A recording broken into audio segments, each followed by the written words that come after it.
Okay, good evening, everyone. First of all, let me thank the JICE for giving me this opportunity to interact with you. And basically, today's session is all about technology and governance, especially crafted for the civil services aspirants, actually, those who are preparing for the personality test. Okay.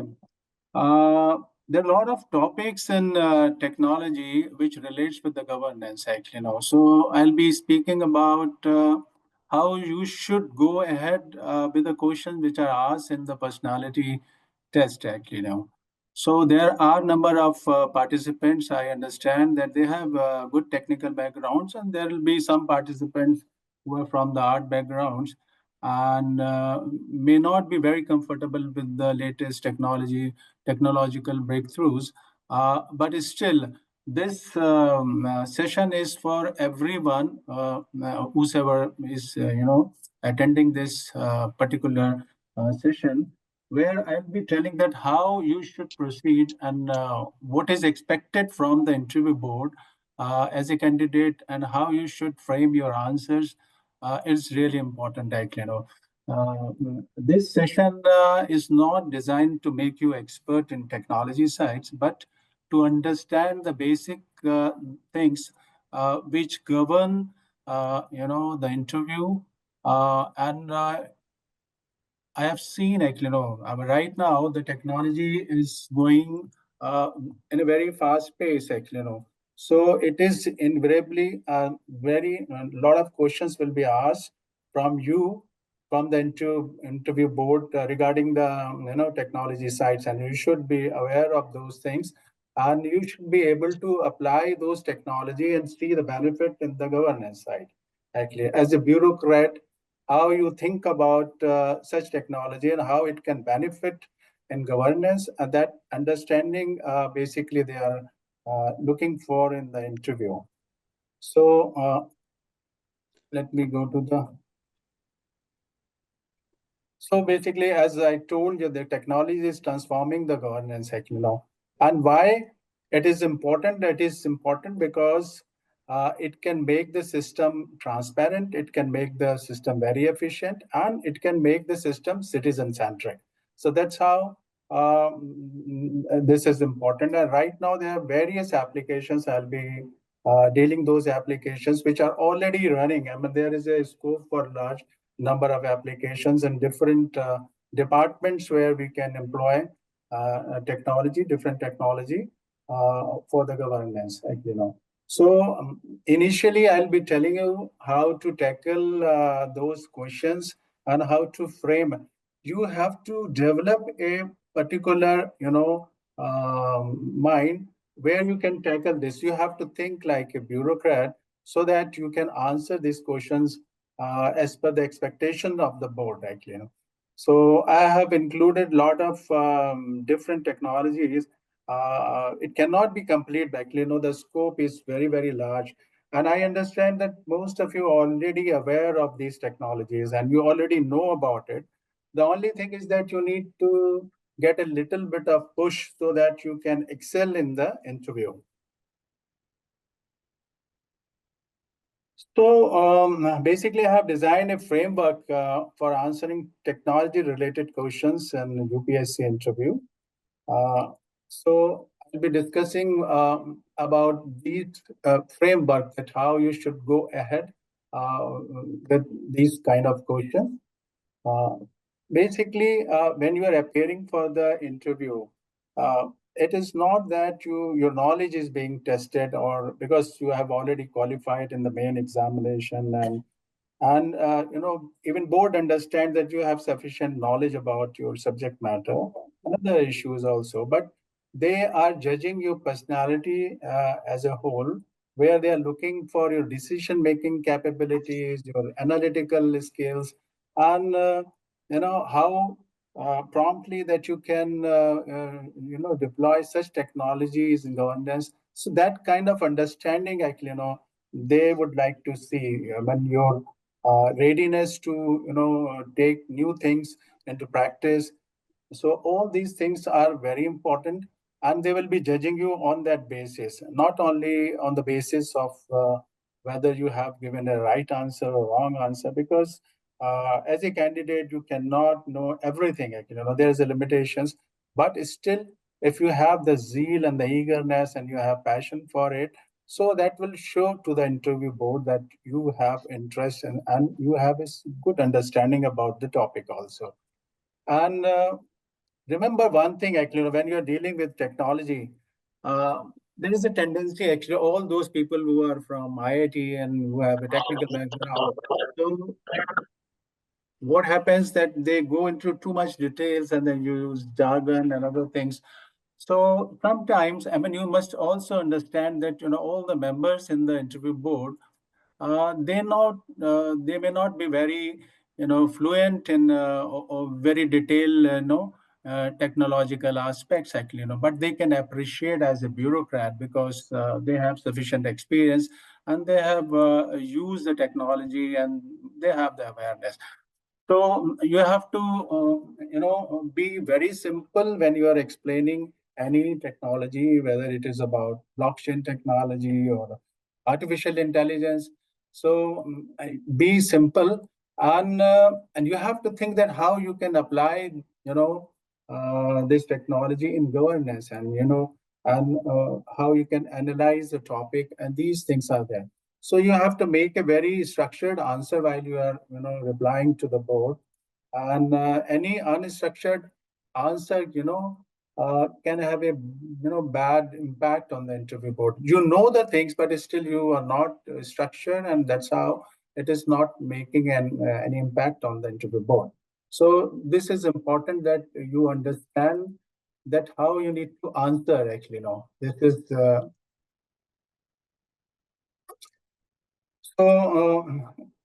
coming to the next point.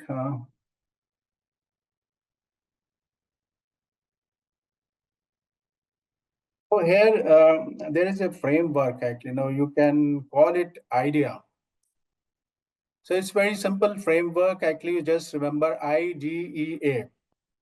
So every question that has been asked, actually, you have to think about it, that you need to give the introduction of that particular thing, actually, any question which has been asked.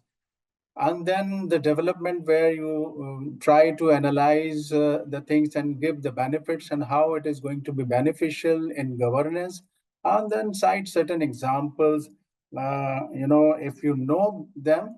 And it is good, actually, because there's a lot of examples relating to different sectors.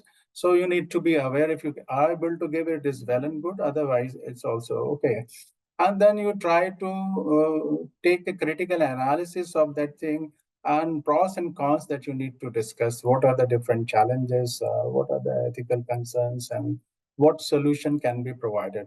So this is a framework that you have to keep in mind while answering any kind of a question, actually. And this is something that you cannot achieve in just one shot, actually. I have told you, and you think that you will be able, because initially, when you are dealing with such kind of a questions, any kind of question which has been asked, so there'll be conscious effort that, you have to think about the introduction and the development and example and analysis, but you have to bring into practice, actually. So it requires a little bit of practice whenever you're dealing with a new topic.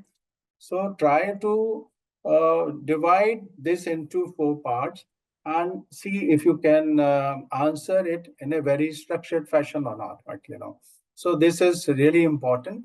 And you will find that, when you start doing it, actually, the answer is very coherent, and it will be appealing to the interview board. So coming to the introduction part, actually, so any question when it is asked, so you have to use a simple language which anybody, a non-technical person, can also understand, actually. It should not be very technical, and you should not resort to using too much of jargon, which may not be helpful. Actually, it should be in a way where you are able to convince even a non-technical person, even a common person, I mean, if you talk about. So that's the beauty of your expression, that you are able to convey your point to anybody, actually. Even if you are talking about very complex technology. So you don't have to go into the intricate details unless it is asked by any board member. Okay. So this is one thing that you have to remember while you are framing the introduction part of the reply.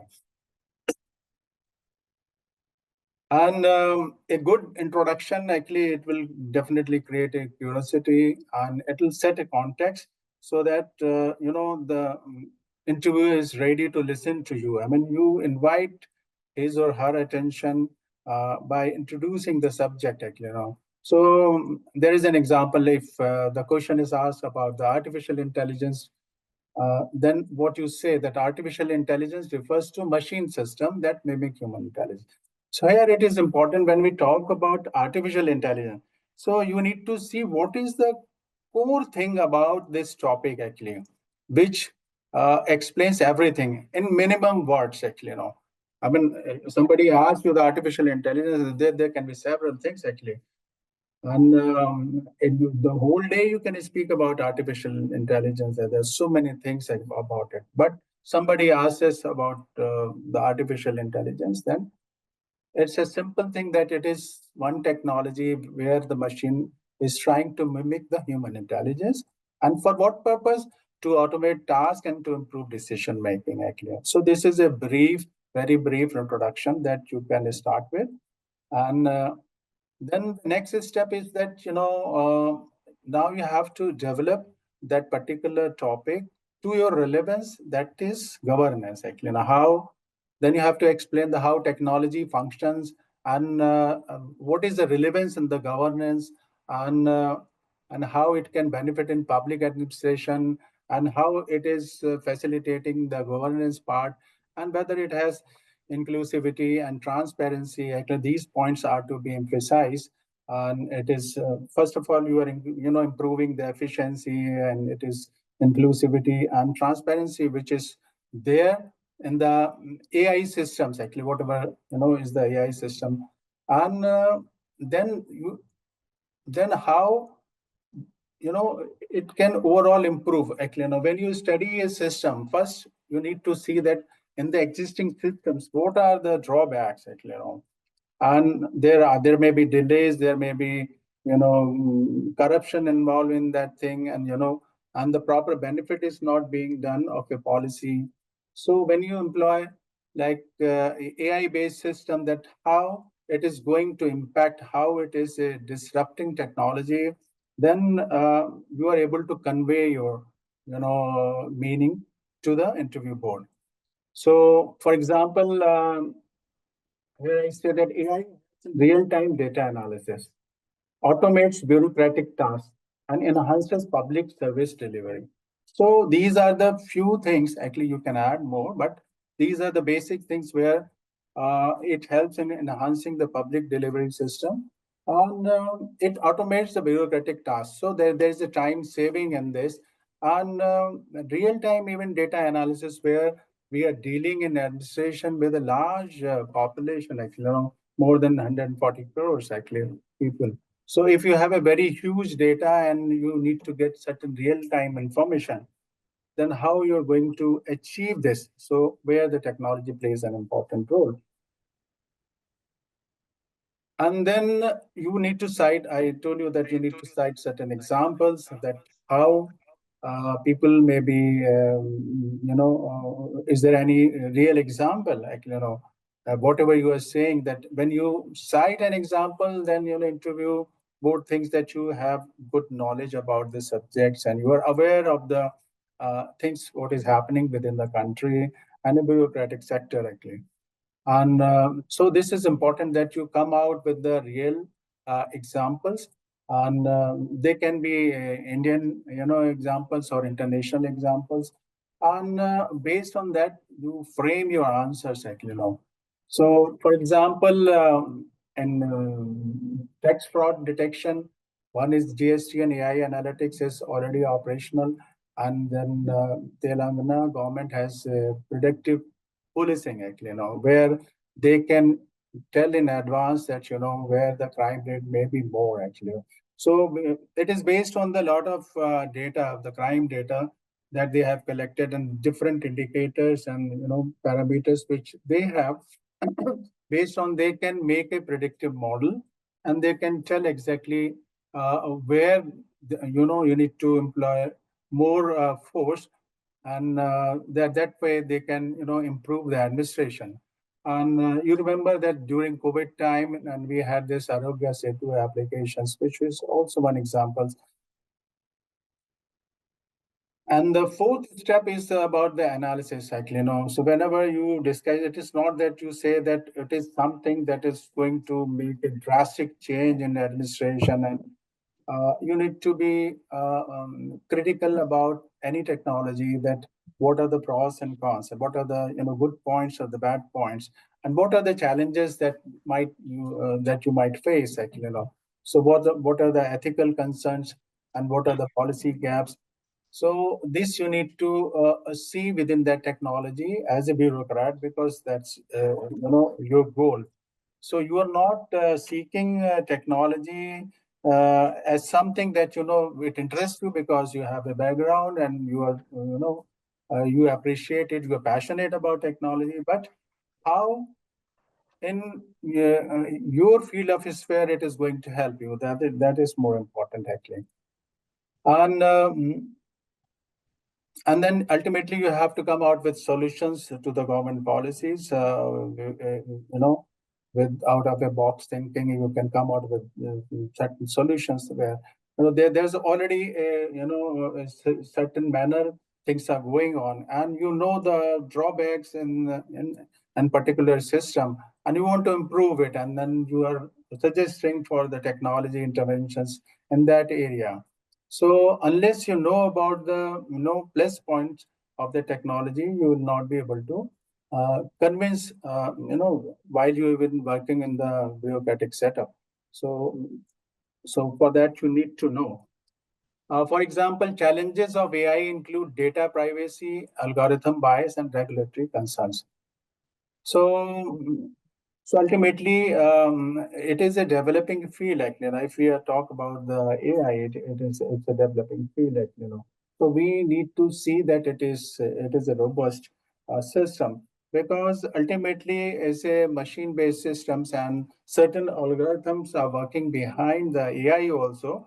So that algorithms may not be, but it can be biased also. Actually, it depends upon what kind of data you have fed to the system. So it should not be biased also, actually, that you have to see, actually. It has to be very robust kind of a system.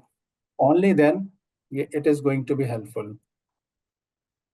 And here is an example, actually, based on this, actually, I gave you this idea framework uh, where there are major four components. So, for example, if you have been asked that how can AI be used in governance and what are its challenges? So here is an example that how you need to frame your answer so that examiner or the interviewer gets the feedback, and he appreciates that you have a fuller understanding and you actually think like a bureaucrat. So in introduction, you can say, I told you that AI refers to machine system that mimic human intelligence. That's a very brief system. In just one line, you can define AI, where it is trying to mimic the human intelligence. That's all about it. But the advantage here it is that it is much faster. It doesn't make error as the human beings can make error. In a repetitive task, it really works very fast. It is not tired like human beings. Okay. Then the development D, how it is going to benefit. AI improves decision making. That's one point. Automates processes and bring transparency. So basically, when you talk about it brings transparency, so we are indicating that it is reducing corruption, actually. Okay. So while answering, actually, you need to be careful about the words also, because when you're going to use that, AI is going to reduce the corruption. So the very next question he will be asking, okay, you are talking about corruptions. What are the areas where there is a corruption? Because it's a kind of a blame to the bureaucracy also that the bureaucratic system is corrupt. So you need to know and should defend your answer.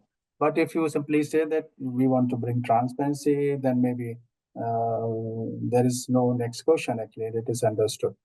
But both way it is correct. If you are saying that it reduces corruption, okay, then you should need to know that where if you do have an example of corruptions in a particular setup. Then about the examples, AI in grievance redressal.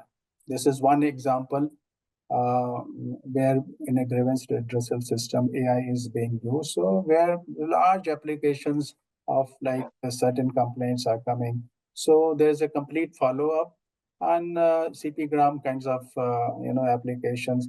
They're already in place, and and then chatbot where certain things can be answered through the automated responses, AI-based responses. So basically, it is reducing the manpower.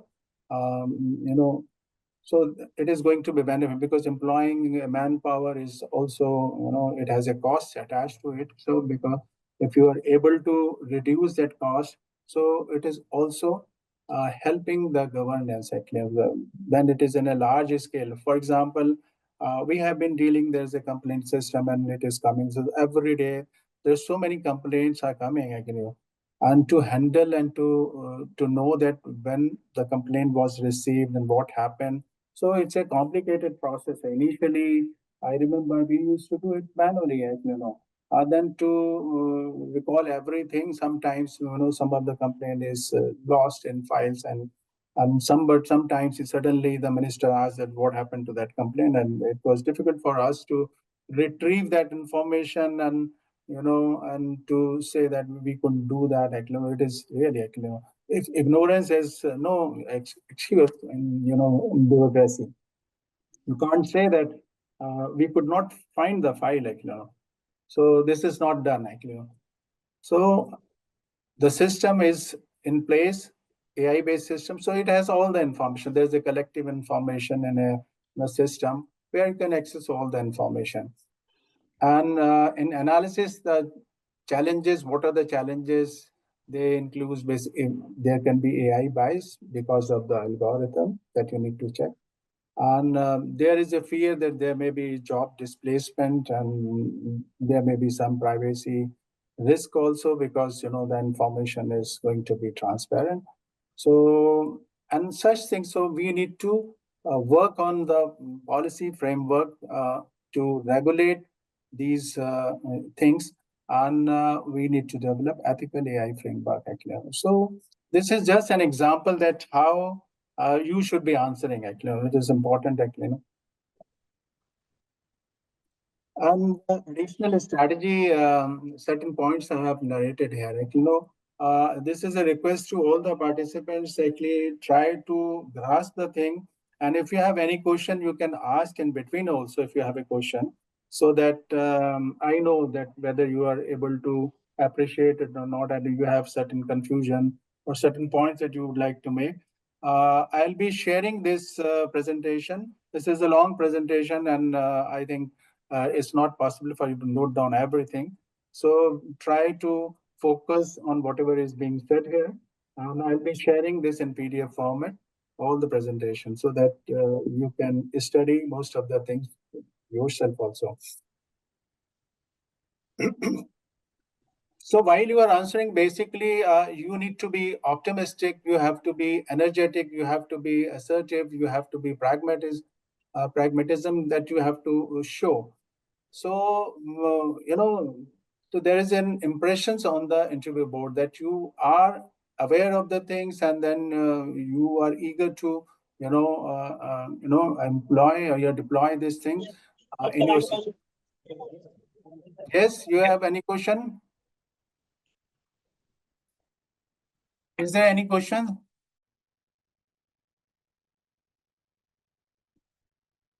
Am I audible?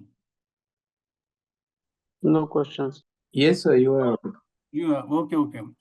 Then the thing is that you need to read a lot of. I mean, you must be reading actually. There's a lot of data regarding the Niti Aayog reports, economic survey, ITU, and ITU studies which are there.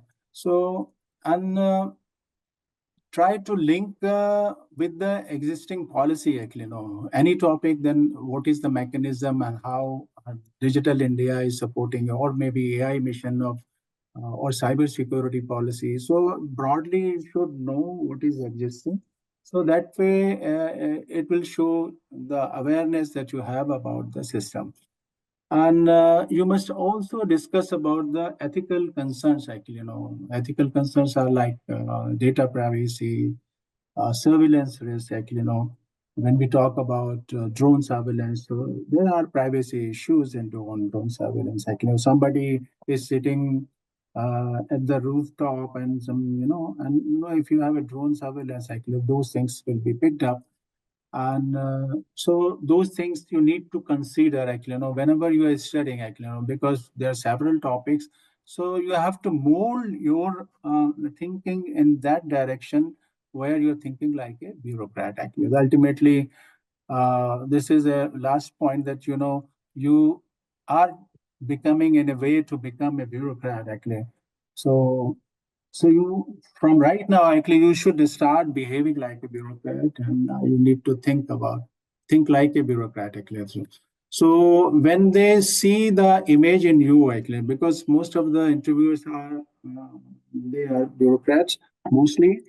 And when they see a person, actually, they analyze from the point of view of a bureaucrat, and they see the image that, yes, you can become a good bureaucrat. So naturally, they will be happy and you will get better marks. And this is about that how you can be updated on technology and governance. Actually, I told you, you need to go through a lot of data. I cannot give all the data here, but you have time, and maybe you have made notes also. So there are the various sources, that the government sources like PIB, Press Information Bureau, NITI Aayog reports, Economic Survey of India, and you need to consult certain magazines like Yojana and Kurukshetra and newspaper. Every day, actually, something new is coming, and it is very important that very latest advancement, actually, if they have taken place, you need to be aware. So it is important that whenever you go for interview, at least for a week, you should have read all the newspaper. Actually, mostly the interview board, actually, they're also thinking, and they have a question bank, and then after some time, actually, they are also looking for new developments. So whenever they read, so everybody is reading the newspaper. So if you have not read last 7 days or last month newspaper, and any question is asked, so you'll have a feeling, okay, I know it, but this person doesn't know, and he is a candidate and he should be knowing these things. So in interview, normally it happens, actually, there are certain things that you are supposed to know, and if you don't know, then there is a bad impression, actually, and there are certain things that you may not know, actually. The knowledge is vast, actually. So even if you say that you are not aware of this thing and finer details, it is okay, actually. It doesn't make any difference as long as you are keeping your composure, and you are calm and confident all the time.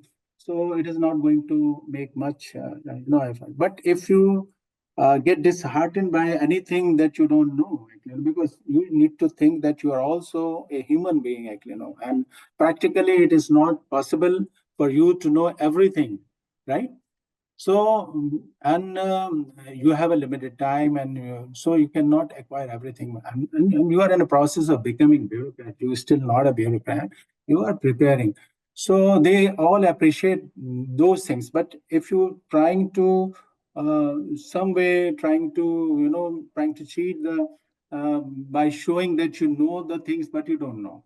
So, I mean, avoid doing these things, actually, whatever you are confident, you should be able to tell frankly, and in a very enthusiastic and with full of energy that you need to tell. So these are the basically I'll be sharing, so you can go through these things. uh, these are all the points summarized that it is not necessary that you are a technologist. Actually, it is good if you have a technical background, but it doesn't matter at all. Actually, if somebody who has taken literature, he can also talk about technology, and they also understand that if he appreciates about the technology and he has a knowledge about it, so he gets actually better marks actually, because you are not being expected to know so many things, but if you have understanding about technology, so naturally you will be awarded for that actually. And there has to be a vision. I mean, you need to show like a deep thinker, actually, when you are appearing for. So you should not. I mean, this was my observation when I see there are people who cram the answer actually, and sometimes they come so fluently, not emphasizing the keywords, and that way it looks like you have crammed everything without understanding actually. So you need to speak, in a moderate fashion, not very slow, but not very fast also, in a moderate way. And you should appear to be thinking, and you should appear to be a matured person, where you are taking time to think about it and coming up with the answer. You should not be in hurry actually, while you are answering. So, and if you know certain important point that you're very sure about the technology and which are the key points, so it is better that you emphasize. I mean, your tone variation should be there, and you can emphasize those points actually. And about this idea framework, actually, I will suggest that you take your time and pick up 5 or 6, technology topics actually, and then try to frame. And then you can have mock interviews among candidates, among yourself, that okay, we'll ask this question, and then critically analyze that what was the performance. Then so whether your answer was okay or not. So this way that you need to practice actually, anything, because for interview you need to do mock interviews, and you need to speak actually. It is not, reading is not going to help all the time actually. Reading is just accumulation of knowledge, but how you express. For example, in the main examination, it was all about writing, actually, how good you write. So that was important. But here it is totally different. Here you have to express yourself. So you need to develop your communication skills. Your expression should be better. And it will be better only when you have a lot of mock interviews, a lot of discussions with your peer group. So you have to indulge in these practices more often. Or maybe sometimes if there is no one, you can stand in front of the mirror and you can see, or you can record also. I mean, that's a very good practice actually. Always used to do it, and I will record my answers. If a certain question is flashed, then I will answer. So maybe you come up with the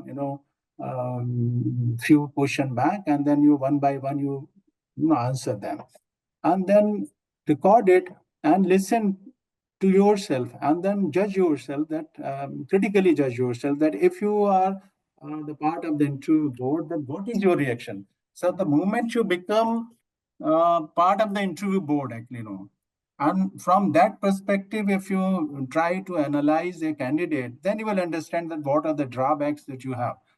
So it's really important actually, and and it is not something that you can achieve in one day. You have to be very, very regular and consistent in preparation, and gradually, when you have good grasp of the topic, actually natural, the clarity and the confidence will definitely come. So this is one part I have finished. If you have any questions, please let me know actually. Otherwise, I'm not getting any feedback actually. What are the points you? So I give you some time to even think. If you have any questions, let me know, please.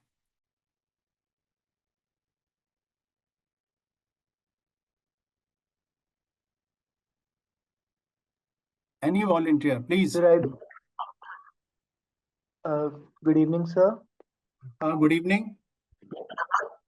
Sir, I was saying we can move forward. This last section was pretty much clear, and we got to learn the idea framework, and it gave us the framework, I think, to tackle any question which we have a knowledge of. So, if we can move forward. Okay. Okay, this is there. Okay, so there are no questions about the interview, huh? Uh, okay, so should I come to the topics actually? So I'll briefly discuss about the different topics actually. The first topic I have taken because artificial intelligence is the most important topic and which will be invariably asked by the interview board. And you need to be aware, this is one of the most important topics in science and technology section. Okay. So, as I have taken the examples of the AI in the previous sections, actually, it is like something, it is like machine system that simulate human intelligence or emulate the human intelligence or mimic the human intelligence. And then it is using data, algorithms, and computing power to automate the task, actually. It is not necessary that you go into details of the AI, actually, and so there might be people who are aware of artificial intelligence. They have studied it. Actually, I also did post graduation long time back in 1989 in artificial intelligence, and I have seen the development how starting from 1989 we had a very limited processing power, and the storage was limited, and how it has expanded to the present form, where large scale language models are there, and machine learning has become very extensive, and it can be trained on a very huge data, actually, that you can't even imagine, actually. So that much data and that much computational power is there. So that's how the AI has become really important. And in times to come, I say actually all the bureaucrats, and I wish that all of you go to join the be successful and join the bureaucracy, and in any service actually of the civil service that you remain. So anywhere actually there will be chance where you will be deploying this artificial intelligence and and making the improvement in the system. So there can be various applications of the artificial intelligence.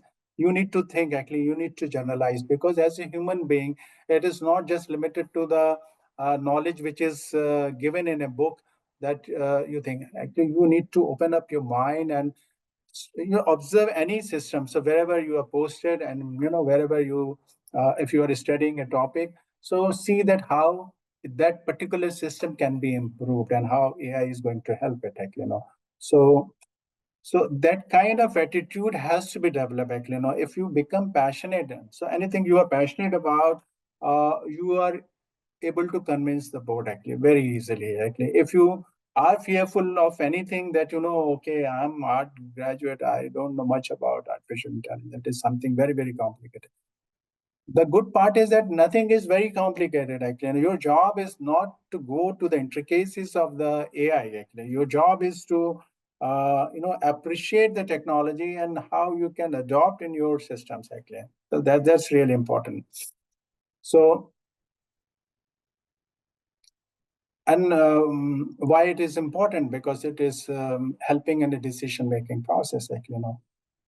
For a decision making, you need to have process data, actually. If there is a huge data, unless you have a complete picture of the data, so how can you take a decision, actually?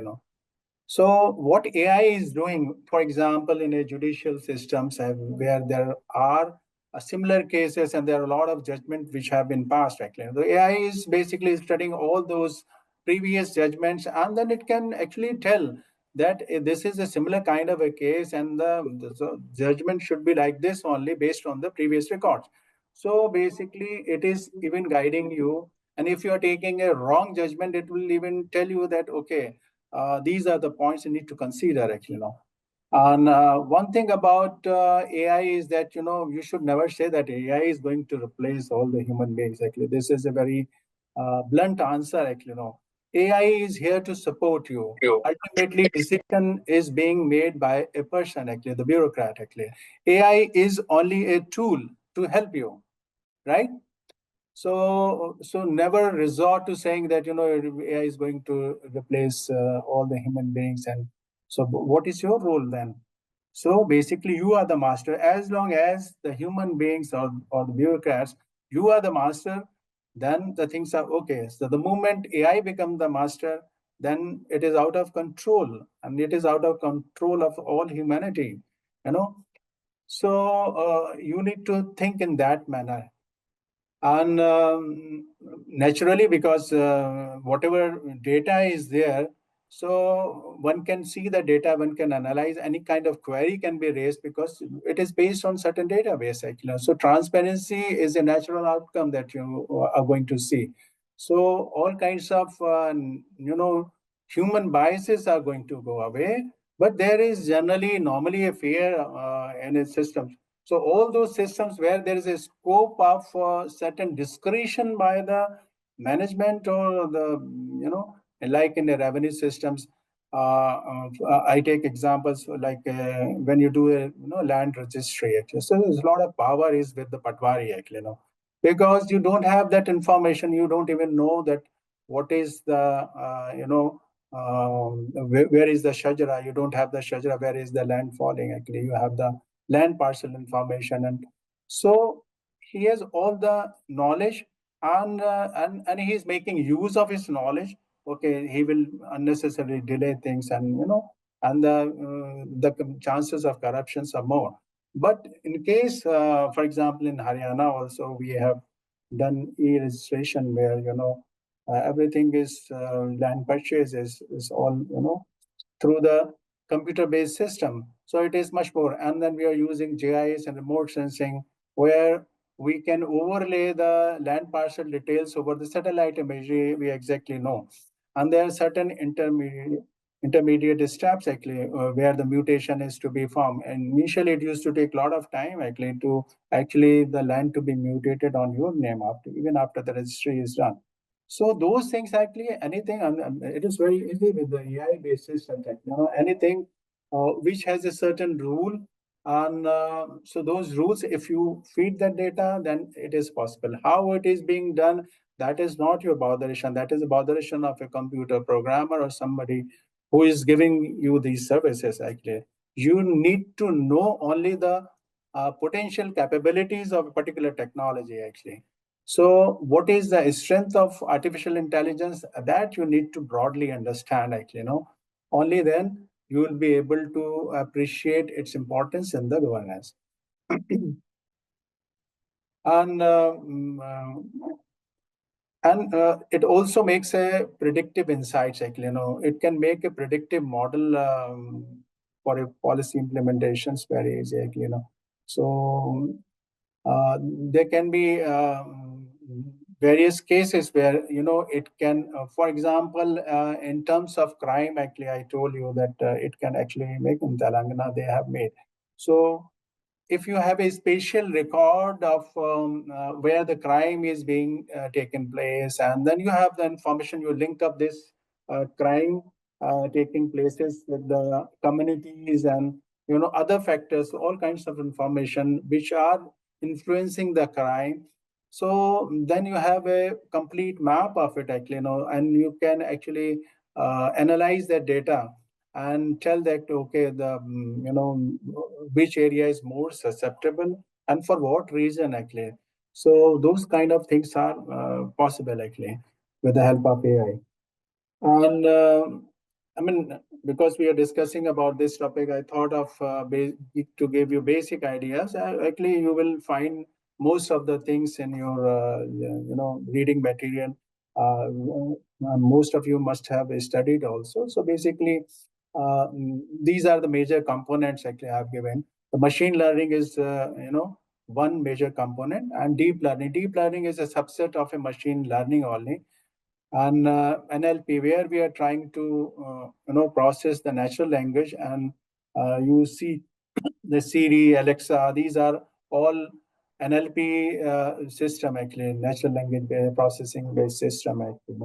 So where simple languages they are able to understand, and they can reply back, and they can search their data bank, and then they can come out with the answer also. And there is it can also reply in audio format. I mean, those kind of interfaces are there.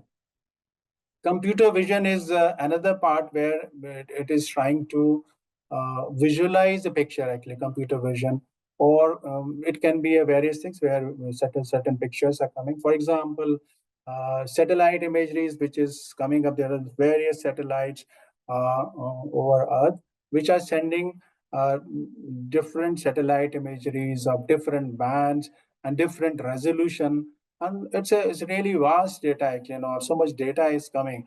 And to manually process is not possible, actually, So if you can train the AI-based system or having the capability of computer vision, actually, it can isolate information whatever you want, actually, So those things are really important, and they are helping in a big manner, actually. Expert systems are those systems, actually, where they are like human systems, actually, certain.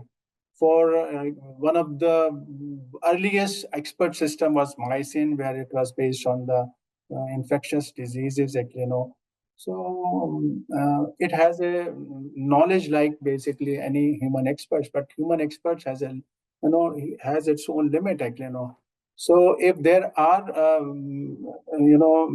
practical rules about it, how to go to a solution, actually, then it can really work. For example, homeopathy system is based on symptomatic treatment, actually, So if you know about the symptoms, if you fed all the information to a computer system, then you come up with the AI-based system. So it will keep on asking the same symptoms, actually, based on, and it will become like a homeopath, actually, human expert, actually, So those kind of system are like expert system, actually, Expert system can be based for the education also, for any topic, and it has all the information. So you keep on asking, and it will keep on telling you all the things. Robotics is one thing that is also part of the AI, where the AI-based robots are going to help in manufacturing and industries also. And a drone is also one thing, actually, we'll be talking about that, how it is going to help in disaster management and also in agriculture. So the various fields. And then AI ethics. So these are briefly certain components. You just note down, you need to be aware of what they are. And coming to the machine learning part, actually, which is the foundation of artificial intelligence. And there are two kinds of learning which happens, actually. Ultimately, it's a machine, actually. We learn the moment we are born. There are external environment, and there is interactions that we are having with our parents, and all the people who are around us, and with the environment. And that's how that we are gaining certain information, and a database also being built up in our system also. That's how, and we are trying to generalize the thing, for example, a small child, when it sees the fire, so what happens, actually, it is, the child is naturally attracted to the fire, and when he goes near to that fire, and he sees that, it's really hurting, actually, So he takes his hand out of the fire, and he learns that it is something that, he should not be approaching directly to the fire. So this way, he's also learning. And similar is the case with the AI system also, where it is based on the data that we feed, actually, there's a lot of data, and present systems are capable of extracting useful information from the data which is given. So there can be two kind of learning. One is the supervised, where there is a label information given to the system. So that is one thing. And unsupervised learning, where there is no labeled data, and there is a lot of unstructured data which is being supplied, and computer is trained to find the patterns in this.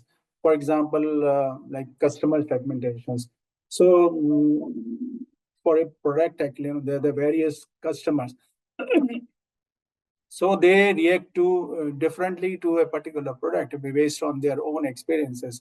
So if there is a large amount of data about the customer behavior, so it is able to know those things, and can exactly tell actually what customer needs, actually, what kind of product that he is looking for. So that kind of information is good for marketing. There is another reinforcement learning, actually, for example, the example is AlphaGo. It is a board game system actually, and it keeps the information which has happened already actually, So why it became popular AlphaGo AI actually, because it is able to play with itself actually, and it learns and remembers the old mistakes and try to rectify those mistakes in times to come, and that's how it becomes more intelligent all the time actually, and it remembers all the information since the inceptions, it is started accumulating knowledge. So this is one kind of learning. And one example of artificial intelligence is in detection of tax frauds, actually, like GST and analytics. Deep learning is basically a subset of the artificial neural networks. Actually, machine learning is a subset of a machine learning. And artificial neural networks is a mechanism, like just like we have a neural network and we assimilate the information. So we, on a daily basis, we get a lot of information through our sensory perceptions, actually. There is a visual information and the auditory information and there's taste information, there is a touch information. So everything is there. And our brain is able to assimilate all those information and is able to give us a very compact experience, actually, which is keeping all the experience together, and it is storing, actually, is still, it is a topic of study, actually, how the information in the brain is stored, and and how quickly the information is retrieved, actually, So this is, but we know more about the artificial intelligence-based systems, how the information is stored rather than how it is stored in a brain. So there are different neural networks. One is the artificial neural networks, ANN we call it, and CNN is basically used for when we are analyzing a picture, actually, So this is convolutional neural network. So it is also like in face recognition technology, we are using CNN. So basically, it analyzes the faces, it makes the signature of a particular face, and whenever it encounters the same face, it is able to know. For example, those who are using Google photo applications, and you must have seen that, there's a lot of photographs. Once you name a person, so it is able to, do the face detection and, accumulate all the photographs of that person at one place. So it is already functional, actually. And the real-time face detection is also working, actually, in systems where at an entry, if you have a camera, I'm employed with the real-time face detection system. So it will detect that how many people have come. And it can also detect if the biometric information about that particular person is there. The facial record is already there. That it will also record by name that these people have entered through this particular gate. Similarly, actually, it has a lot of applications. Medical diagnosis, facial recognition is one thing. Medical diagnosis, actually, X-ray, actually, So that is also because a doctor, when it learns about the radiotherapist, actually, about that, what is the indication of particular X-ray, if there is any kind of disease or not. So same thing can be taught to the AI-based system, and it will be able to tell you, actually, and it will make a report also. So from the X-ray that computer has seen, probably these are the points that you need to look after. So it is basically helping the doctor,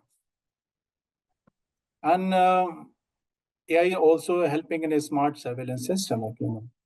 A smart surveillance system where you can have a drone employed with the AI technology in a crowd, so it can see the behavior of the mob, actually, like in Kum, actually, if you have a system, so it will know, and it can assess that if there is any mishap is going to happen because of the overcrowding, and it has spatial information that it collects, and automatically it is processed by the computer it is able to, tell in advance, actually, that you need to concentrate here, and there's a lot of crowd, and there is no escape. If there is any stampede, then, there can be a disaster. So those kind of advanced prediction can be done.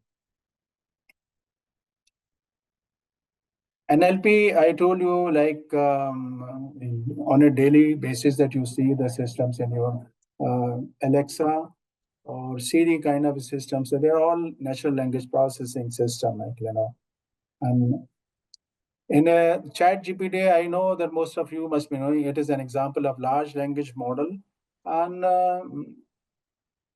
it's a deep learning on a large data.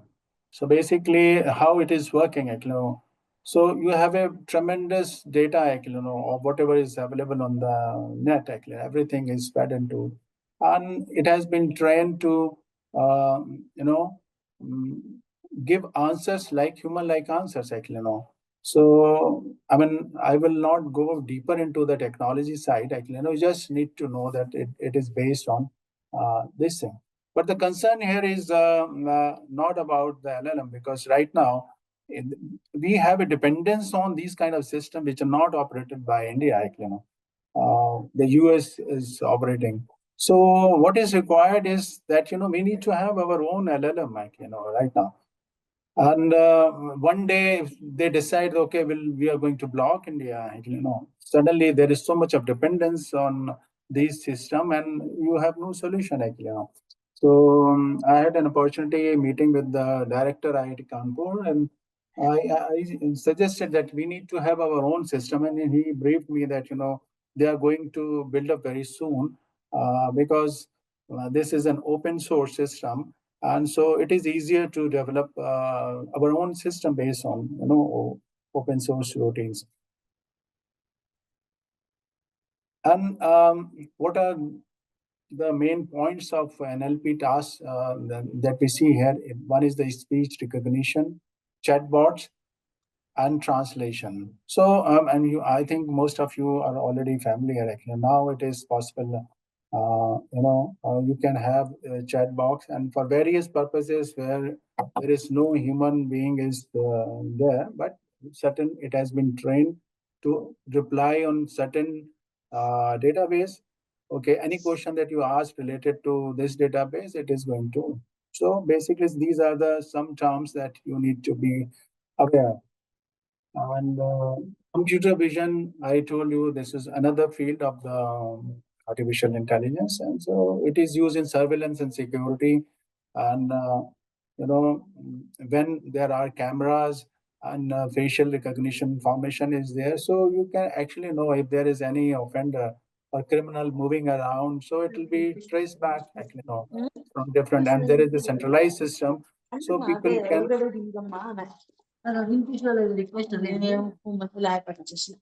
Yes. Any.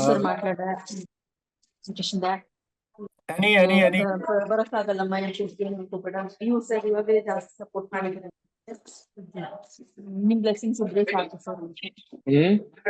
ನಾನು ದೊಡ್ಡಣ್ಣ ಇದ್ದಾನೆ ಅನ್ಕೊಂಡು ಏನೇ ಕಷ್ಟ ಬಂದ್ರೆ ನಮ್ಗೆ ಹೇಳ್ಕೊಬೇಕು. ಸರಿ sir. If you have any question, please ask me. ನಿಮ್ಮ ಮನೇಲಿ ಹೇಳಿದ ತಕ್ಷಣ ಫಸ್ಟ್ ನನಗೆ ಹೇಳ್ಬೇಕು ರಿಸಲ್ಟ್. ಸರಿ, ಕಾಸ್ಟ್ ಇವಾಗ ಬರುತ್ತೆ, ನಿಮ್ಗೆ ಆಗುತ್ತೆ, ನಂಗೆ ನಂಬಿಕೆ ಇದೆ, ಹೋಗಿ ಬನ್ನಿ.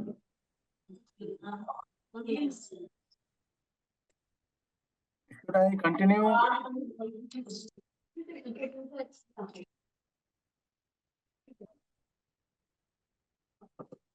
Excuse me. Ambareesh Malluru phone చేసిందా?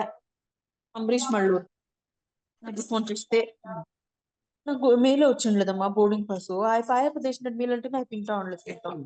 లేదు నాకు ఎట్లా నా రేపు నాకు రాలేదంటే రేపు ఎట్లా నేను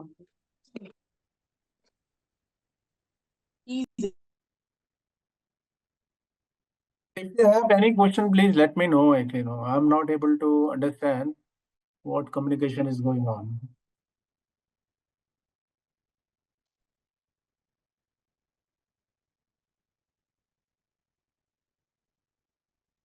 Should I continue the way I'm going ahead?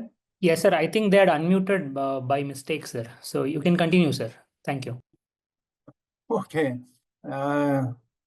So need to give instructions, actually, they should, I mean, one has to see, actually, this is not done. Okay. So how AI is also being used in traffic management, actually. Traffic, whenever there is a traffic, actually, or if you deploy smart cameras, and then exactly that how many vehicles have gone through this thing and what model, and all those details are captured by these smart cameras. So it is going to help you, actually, for example, it's a very small thing, actually, you might have noticed in a city, there is a traffic jam, actually, and that light works based on a certain timing is fixed, actually. For this lane, it will be for 15 seconds, for other lane, it will be 30 seconds. And sometimes you see there is no traffic, it's still, you are being waited for, say, 50 seconds, actually, So I have seen in Europe, actually, and in other places also, actually, they have AI-based system, actually, So it, monitors the traffic in a real-time basis, actually. So whenever, the traffic is less, so the timing is accordingly adjusted so that, we can reduce the timing. And secondly, all over the cities, the cameras are employed, and whenever there is a traffic, if there is traffic exceed to certain limit, so they can do the diversion, actually, so that, traffic is well distributed and there is no congestion, actually, So for traffic management, AI-based systems are doing a wonderful job, actually, And similarly in medical imaging, a different kind of imaging where they are making 3D, internal parts of the brain or different organs also. So it's also amazing that you can, without going for any operations, that you can see the internal organs very clearly and you can know about the diseases. So this is another example. Different expert system, which is also one part of the AI systems. Like in a legal sector, I told you that, it can suggest a legal judgment that, if there is a brand new case. So based on the information it has already fed on the judgment of the previous times, it is able to suggest you, or it is able to suggest that what kind of, rulings that you have to make. So particular case, okay. So because the legal information is tremendous, actually, and you must have seen all the advocates and their whole room is full with books, legal books, and for judges also they have to do a lot of work. But now AI can support them, actually, in finding the right judgment, and and then similar is the case with tax compliance.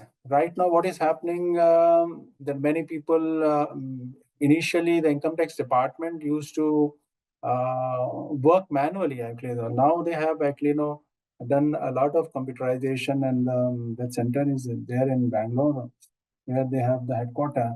And they can now detect many things, actually, because the information is being given online. So, for example, anybody has multiple bank accounts, and when you file the return, actually, it will come to know that you have so many accounts, and maybe certain interest that is being accrued from those accounts, and you need to deposit so much of tax, actually. So, I mean, the day is not far when we come to some kind of a digital currency in future. So I think tax evasion will be nearly impossible. Nobody can evade the tax, actually, because every transaction is being noted, actually, now. So maybe in times to come, we have a blockchain-based system, actually, for the digital currency. And any expenditure, any transaction which is being made, it is being recorded, and it is there. Nobody can interfere. That is immutable record. So that means the system precisely knows how much you are earning and how much you are spending, and based on the tax can be calculated, actually.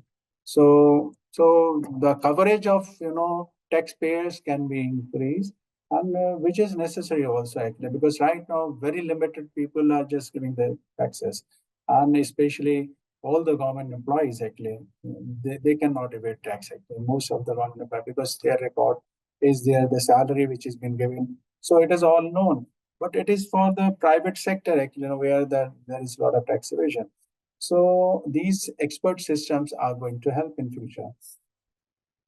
Similar is the case with robotics. And when we talk about drone surveillance, you can understand right now with the power of computer vision or digital vision. Actually, one can see actually most of these drones which are deployed with digital visions or a lidar technology, where they can recreate the external environment. And there is a fire in a building, they can go inside, they can take a picture, and they can see if there is any survivor there, and they can give the information.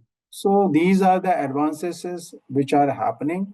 And as a bureaucrat, we need to know actually how we can make full use of such kind of technology.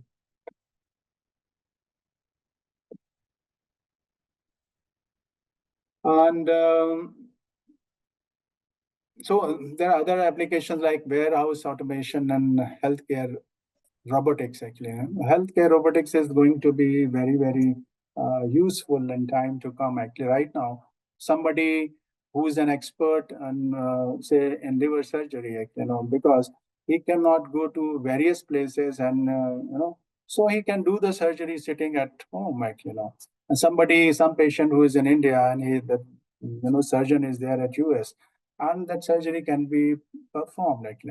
So those kind of systems have already been built, and they are under trial, and various surgeries are being done. Actually, so in times to come, actually, this will be a common thing.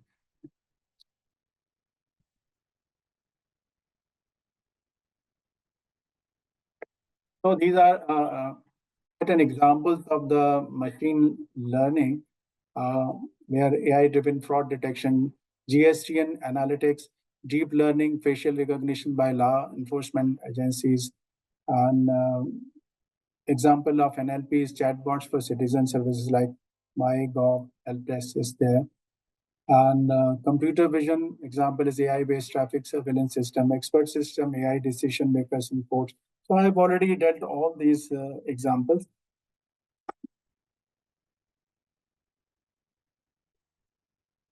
Now,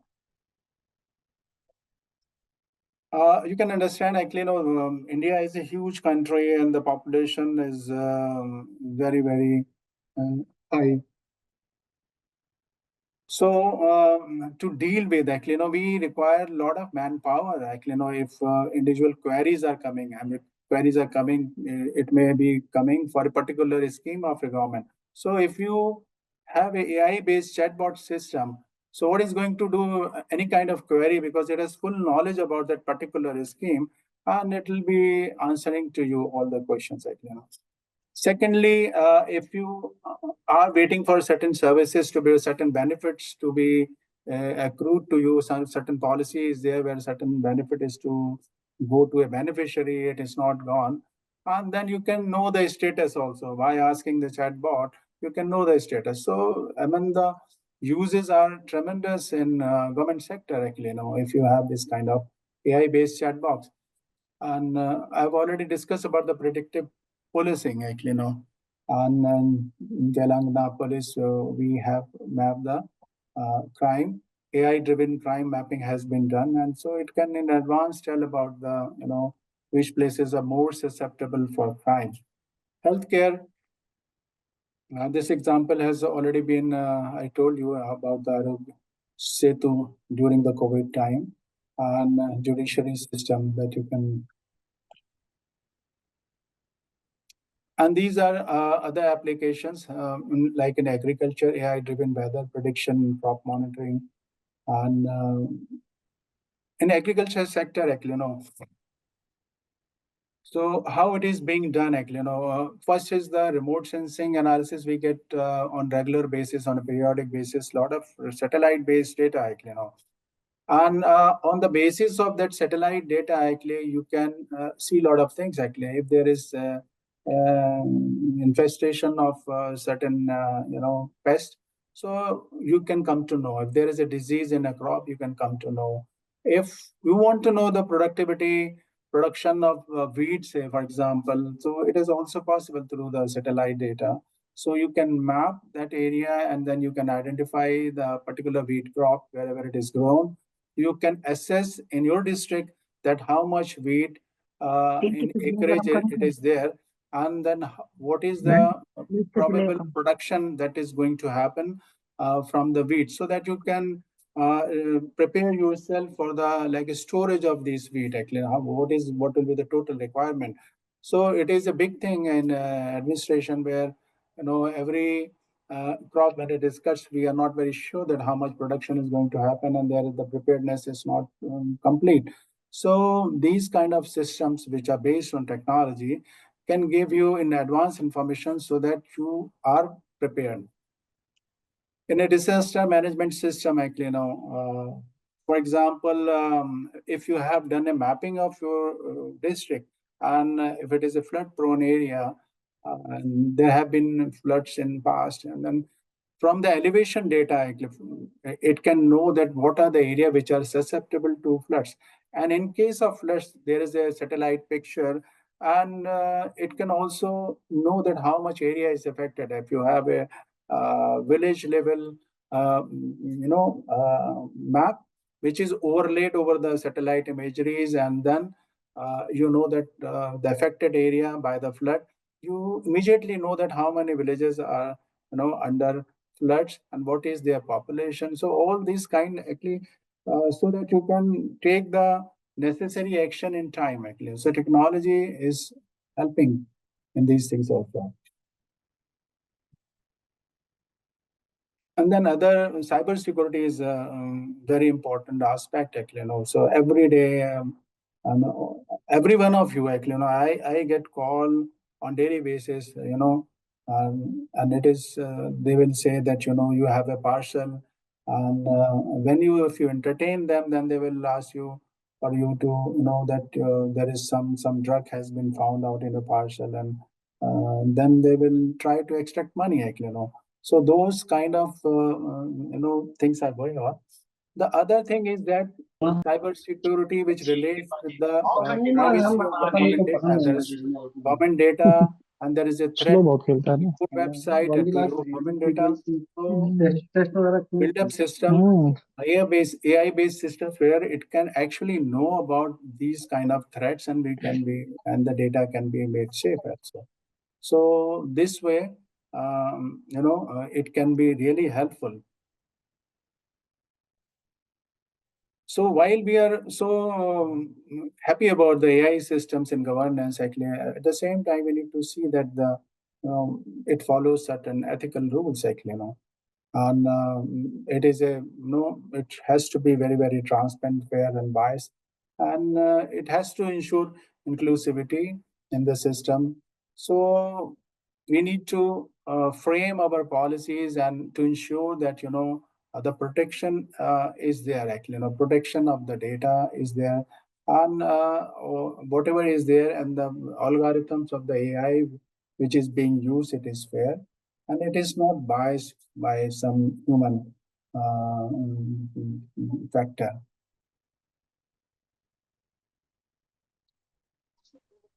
Similarly, there are examples of AI in public policy making. So if we have AI-driven policy, it is going to improve our decision making and efficiency and effectiveness in governance. So these are some examples that your predictive analytics for governance. So AI is able to forecast public health crisis. So this is important, actually, based on the information it has. It is able to even forecast public health crisis. And it can also help in automated policy drafting, actually.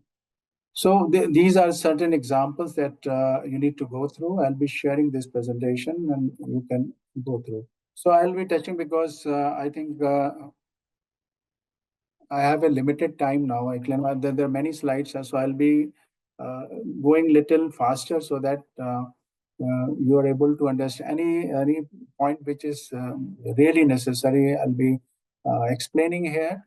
And I expect that the rest of because the things which are given in the presentations, so you can go through these presentations. And if you have any doubts, because today I have a limited time and already 1 hour 20 minutes have passed, so I was asked that maybe I have to complete in 1 to 1.5 hours. Okay. So so I'll be leaving some of the things I have already discussed about the judiciary and e-course, how it is going to help AI-based systems. And education is one field where AI is going to help because it can provide a personalized education, So every student has a different requirements, and based on that, one can get a personalized, customized education, and which is only a possibility through AI systems, where we are lacking manpower in education, and especially in remote areas where education is still a challenge, So if we have AI-based systems and internet connectivity is there in the villages, so we can think of a system where people get education, So we can have AI-based education systems in place so that we can provide education in remote areas.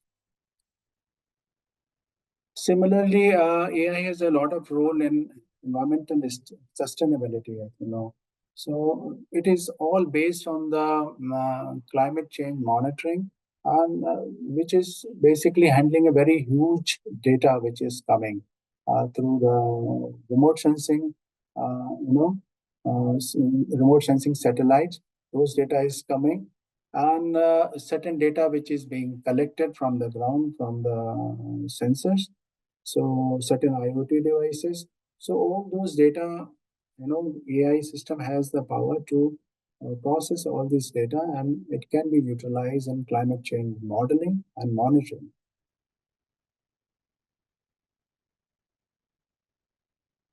So these are the few challenges. Most of the things have already been discussed.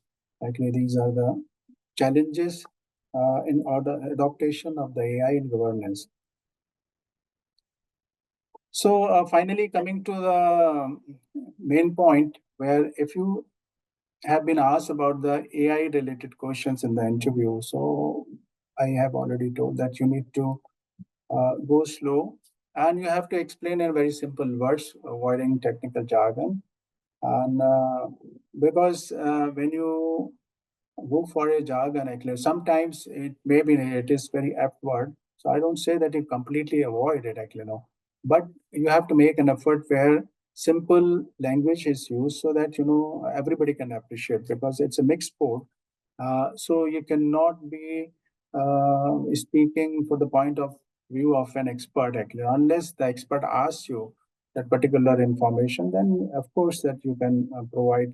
You can go in a deeper details, but otherwise, try to be simple, and so that the experts or the interview board are able to appreciate your answers, So these are the points, most of these points I've already dealt, So I leave it for the self-reading, and this is also has been discussed. Coming to the next technology, I'll be going a little faster here. Blockchain technology.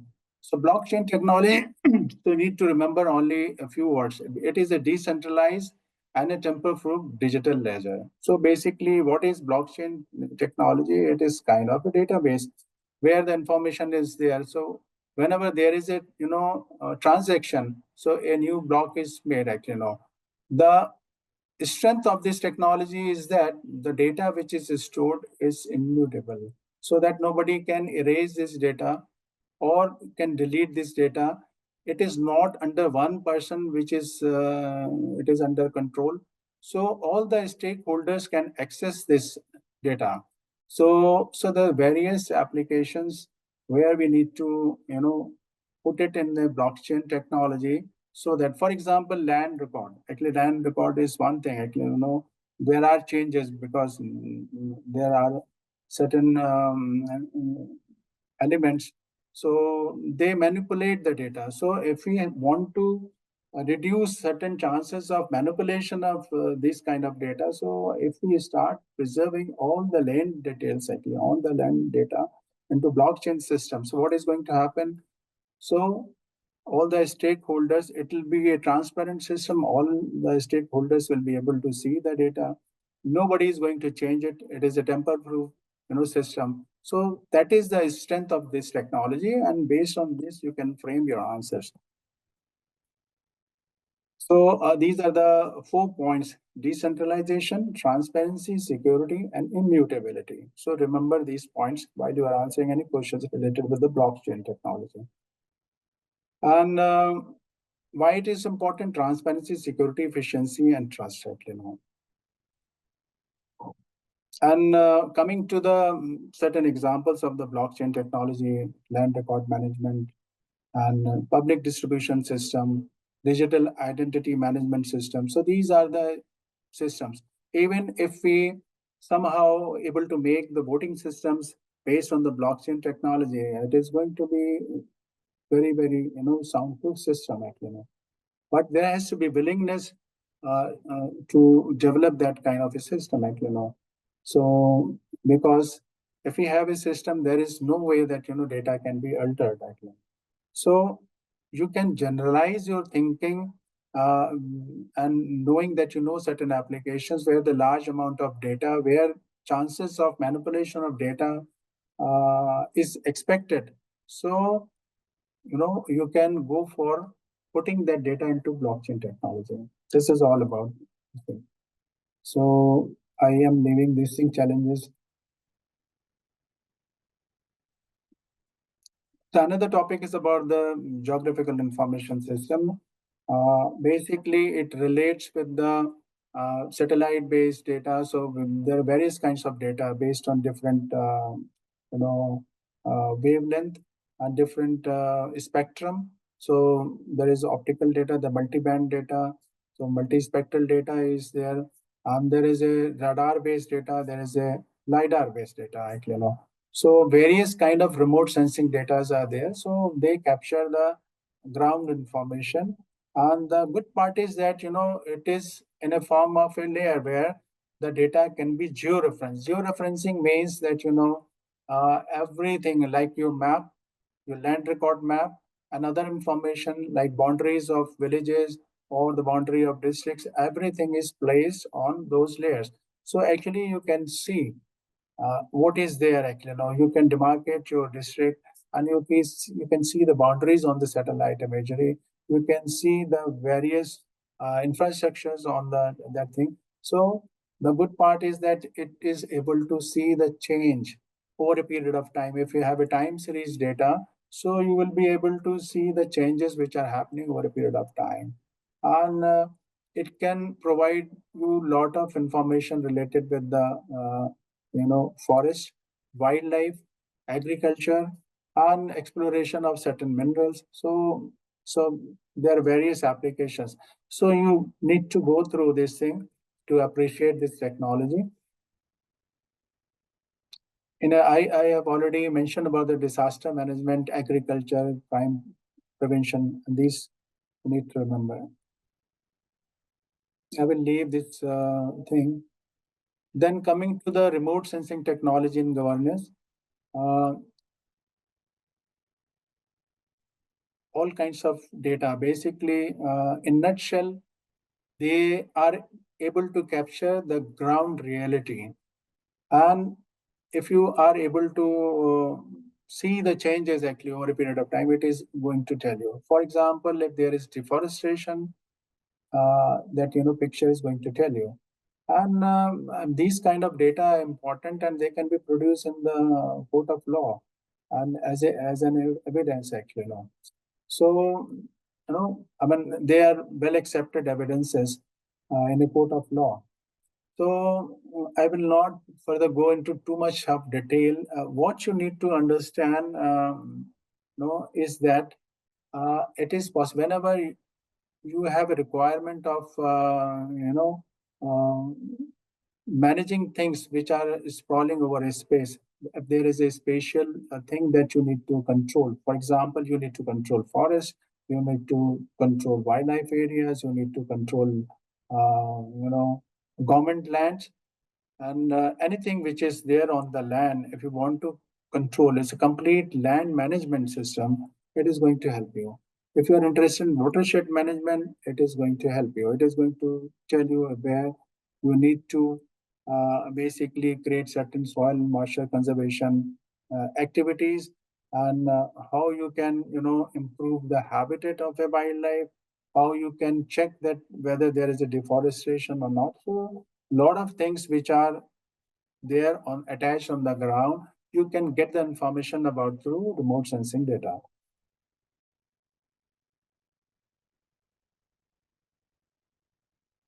Coming to the cloud-based computing, I mean, now most of you must be aware about the cloud-based computing, where there are not a single computer, but there is a series of computers which are working. And the advantage is that it is able to handle very large amount of data.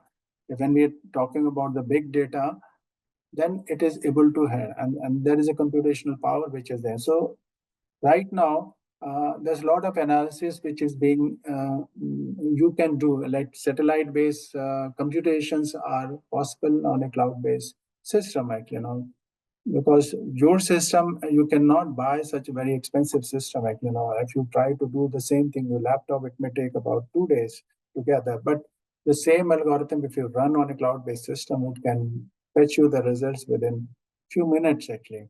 So that's the advantage. So certain information can be stored on a cloud, and so that it is accessible to a large number of people. So you need to go through these applications of cloud-based computing. Then coming to the drones and robotics in public administration.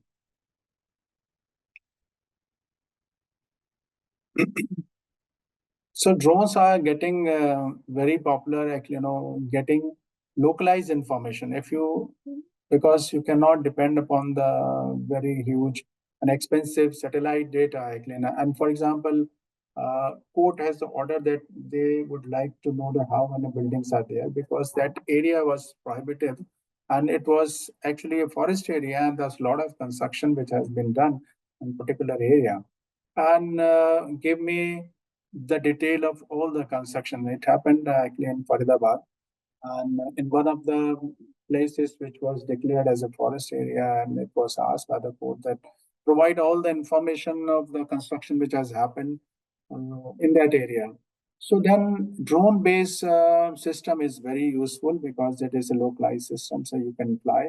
If you have a limited area, for example, about 10 square kilometer, it can, in a single day, it can get you all the information. It can scan the whole area, and then, you can extract the buildings out of it. You can demarcate, you can find out their area also.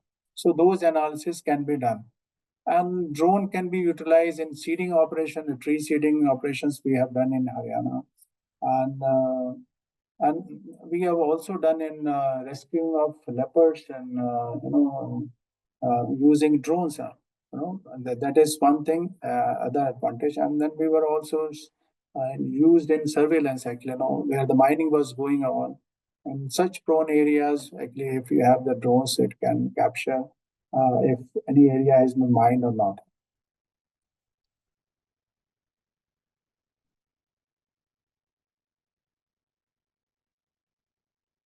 So I have spoken a little bit about the big data while I was mentioning about the cloud computation. So these are not very important, but basically you need to know about the 3D printing governance, actually, how 3D buildings are being made, and how it is going to help, the low cost, housing. And it is a basically, it doesn't cost much, and you can have various kind of designs based on. So you just need to be aware of this technology. And then what are the latest, actually, this is, you have already read about the renewable energy technologies. If there is anything new in this, actually, that you know, because it's a normal topic, actually. So I have taken, but mostly the things you might be aware, there's nothing very special about this topic, actually, which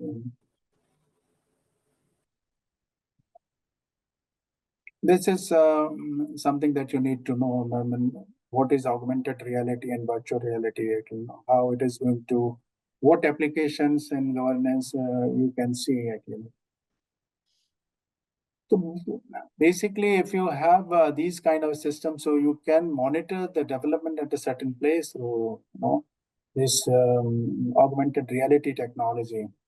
So that is one thing, and it gives you very full immersive digital experience. Actually, virtual reality models, actually, these models, and we can utilize these systems in disaster management and urban planning when any area is being developed and somebody is sitting here and some development is going to happen in Gurgaon, and Chief Minister wants to see where in the headquarters at Chandigarh, so what is going on. So through these technology, one can actually monitor it and we can also see it, actually. IoT devices that you might be aware.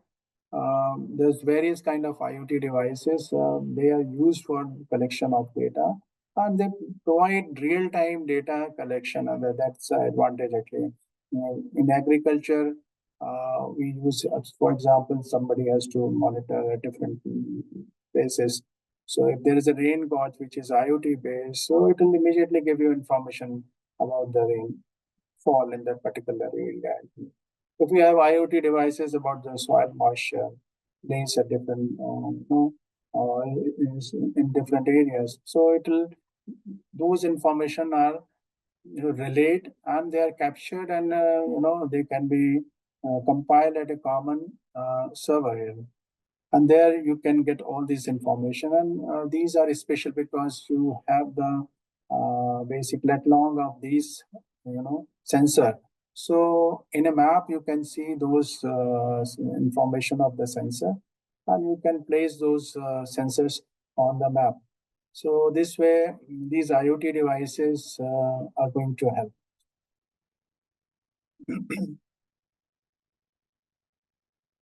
So there's another concept of digital twin and governance, which is getting very popular. Digital twin is nothing but the actual thing. If we can simulate the model, for example, if there is a city, if we can make a digital twin of a city, so that means in my laptop, I have all the information about that particular area, So I can see everything and I can make changes. I can make a predictive model also, because it has all the information which is there, and based on those information, actually, the model has been developed. So I can interact in my laptop and can see, and I can see that what is going to happen if I divert certain area for industry, and so what is going to happen after 2 years, 3 years. So those kind of predictive modeling can be done in these digital twins. So we need to be aware about digital twin a little bit, so that this is getting important. So I thought maybe I'll be including this topic. You already know about 5G. It is already in place, but the thing is that in areas where we require larger bandwidth, and because of it was not there, so certain application we cannot run, where we need to transfer large amount of information. For example, if we want to connect the villages, and if there is a 5G availability in the villages, so we can various platforms like in education and other things, like even we can facilitate real-time data connections based on the 5G networks. So it has applications, various applications in the governance. This Then digital identity, biometrics, and governance. Actually, you already know about the Aadhaar card. Actually, India has a more than 140 crores population, and there's too much of data. Actually, so if we have biometric based system, so what is going to happen? Actually, at any point, it, people can be verified actually easily if we have the whole information placed on the digital records and on a cloud. So this is the benefit that we can draw. Anybody. Another important thing is that anybody who is coming to our country or going or any place where you see where there's a movement of people and there is a biometric identification system, it exactly knows now a particular person that where he has visited actually. So that information. So if we have a prior record of the criminals, and then we can detect those criminals movement also. This is green computing is basically a necessity where we are not spending too much of energy, and we are trying to make energy efficient data centers which consume lesser power. So there are certain examples you can go through in the PDF that I will be sharing. And then there are certain miscellaneous technologies that you need to understand. One is the high performance computing, or you can also call it the quantum computers, where certain application which was resource intensive and takes a lot of computational power. And so for such things, actually, those supercomputers, quantum-based computing is really going to help, actually. Especially when we discuss about the climate modeling, actually, or climate forecasting, which has various parameters which has to be taken into account to make a correct prediction, actually.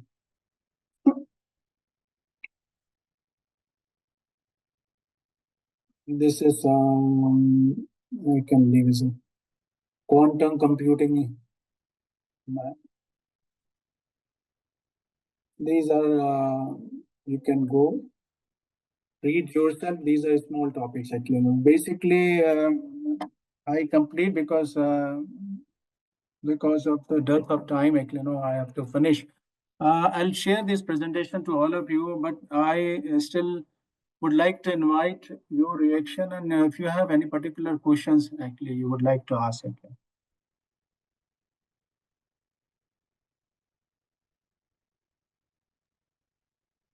Good evening, sir. Yes, good evening. Sir, first of all, thank you so much for this wonderful presentation. Each and every slide was very detailed and it was enriching to hear you. Sir, I want to ask that there were so many applications of artificial intelligence regarding in the slides and of all the technologies. I want to know what is exactly going on ground. For example, मतलब आप सिर्फ अपने department का बता सकते हो अगर कि मतलब if these technologies are being really used or on what scale they are used. Like I want to know. Okay. I mean, very simple examples. I started using AI in a big manner. Actually, I mean, it depends. Actually, nobody was actually. It was not there, but I simply because I knew about the technology. So what is happening? So there are various judgments actually, regarding the area which is close under Punjab Land Preservation Act. There's about 40,000 hectares of area which is close under certain act of Punjab Land Preservation Act 1900. So it is an old act, and there was a ruling of the Supreme Court, and they made a decision in 8 March 2004 that these areas should be treated as par with the forest act. And then it was because these were the private lands, and which had a previous background of land use of forest cover act.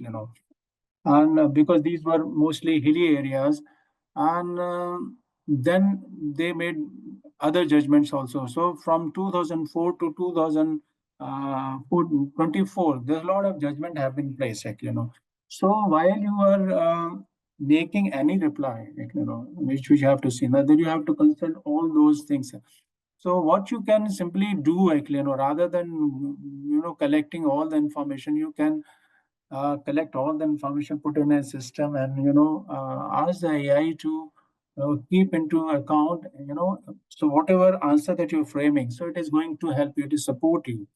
So that information extraction becomes very easy, Secondly, when we are processing this information, and then satellite basis, because we have a system which has a complete forest area mapped, and it is available on a cloud-based system. So if I log into that cloud-based system, I can see all my forest areas over a high-resolution satellite imagery. So that means if there is any encroachment which has happened, to the point when the date of the satellite imagery, so I will be able to see that, in that, So I know that in my area, so if there is any encroachment, some agriculture has, gone into the forest area, so I will come to know, because I have the digital boundary placed over the satellite imagery, and it will be shown there. So, and based on this thing, it is possible to make even the AI-based systems which monitors because I cannot manually see everything, actually. So I can instruct the AI to visually monitor, actually using basically the CNN, networks, and tell me wherever there is a change. So in change detection, it can be utilized, So examples are many, depends upon the need. If there is system which is not helping you, and you want to improve it, And if you have that vision, and then you can definitely go for the AI solution. You need to discuss with the experts, and you can come out with some novel solution. Thank you so much, sir. These two examples were. Uh, I'm very glad to hear that it is being actually used on ground. Thank you. Yes, I haven't taken the real examples. This is introductory class. If you have more interest, because that's not going to happen. There are many real examples that we developed, and and it's not that it's not being done, but there are only scattered places where the people are working. So it has to come in a policy framework so that we are not lagging behind in the technology scene.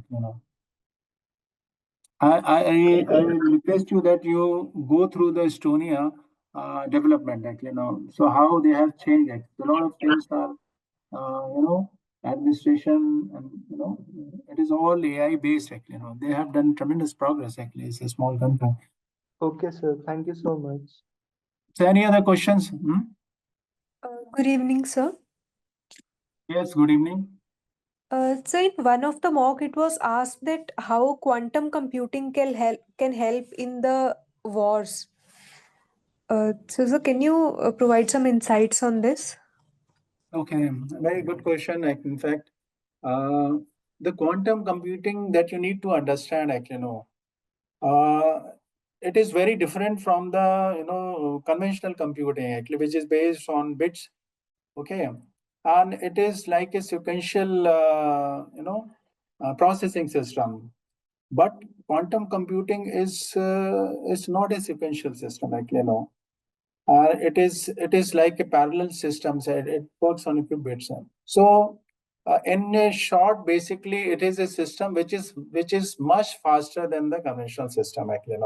The certain problems, if you give it to even the supercomputers, so they may take maybe 100 years to solve that question. So there are certain issues. But if you give it to the quantum computer, the same problem which is taking 100 years, it can solve maybe in 1 hour.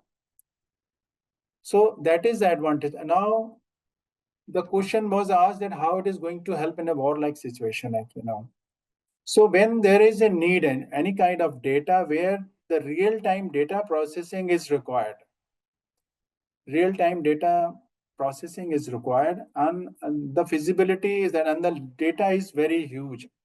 Okay, then quantum computing can be an answer.